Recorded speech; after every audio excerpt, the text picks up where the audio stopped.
tous, aujourd'hui je voulais vous filmer cette vidéo parce que nous sommes le 29 août et ce matin à minuit se terminait le challenge des 4 maisons organisé par Zoé de Bulle de Mots. Tout d'abord, je voulais remercier Zoé de la chaîne Bulle de Mots pour avoir organisé ce challenge. Et je voulais également remercier tous les participants car ce fut un réel plaisir de voir toutes vos vidéos et toutes vos publications dans les différents réseaux sociaux.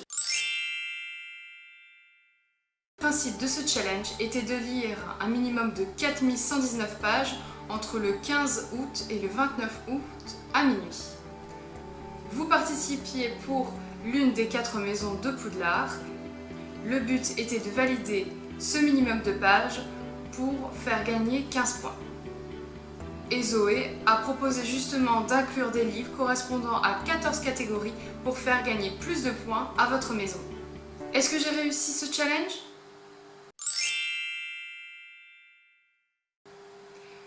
Je suis heureuse de vous annoncer que j'ai réussi à lire plus de 4119 pages. Ce challenge était pour moi un véritable défi car je ne lis jamais ce nombre de pages en 2 semaines. Mais je voulais justement voir si j'en étais capable, sans pour autant changer mes habitudes. Je vous avais d'ailleurs filmé une palle que je n'ai pas tout à fait respectée d'un point de vue stratégique pour la réussite du challenge. Je vous mets le lien dans la vidéo et en barre d'infos. J'ai lu 4135 pages. Je faisais partie de la maison Serre d'Aigle.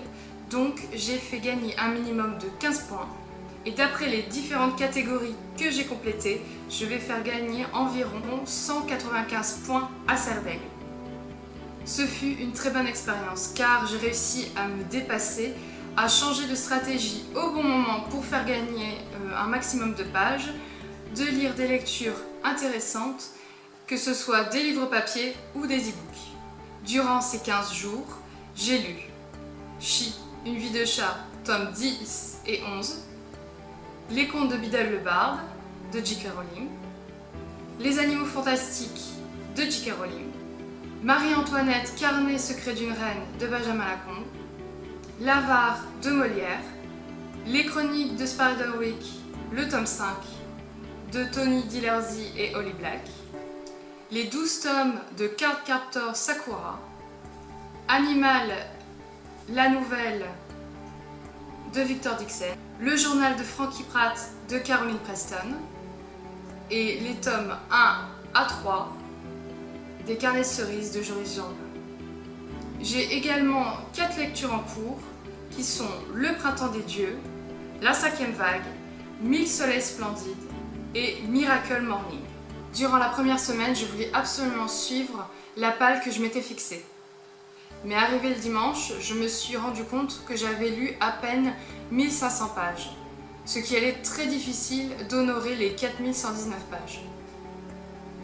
Donc, j'ai changé de stratégie, j'ai inclus des lectures rapides, en particulier les 12 tomes de Cardcaptor Sakura, qui m'ont permis de gagner facilement 2000 pages. Je n'ai pas changé l'optique que je m'étais fixée, je n'ai pas changé mes habitudes pour lire plus, bien au contraire. Ce que j'ai aimé dans ce challenge, c'est justement le dépassement de mon rythme de lecture. La volonté aussi de découvrir de nouvelles sagas ou des livres qui traînaient un petit peu dans ma bibliothèque. Et enfin de partager sur les réseaux sociaux mon avancée de lecture pour le challenge. Ce qui a été difficile pour moi, c'était justement d'arriver à ces 4119 pages. Heureusement, je tenais un carnet où justement j'annotais le nombre de pages que je lisais au fur et à mesure des jours. Et ces carnets que j'ai changé de stratégie. Et cette stratégie a été payante puisque j'ai réussi ce challenge. J'espère en tout cas que ce challenge vous a plu. C'est avec plaisir que je reparticiperai à la prochaine session. Je vous dis à très bientôt pour une nouvelle vidéo.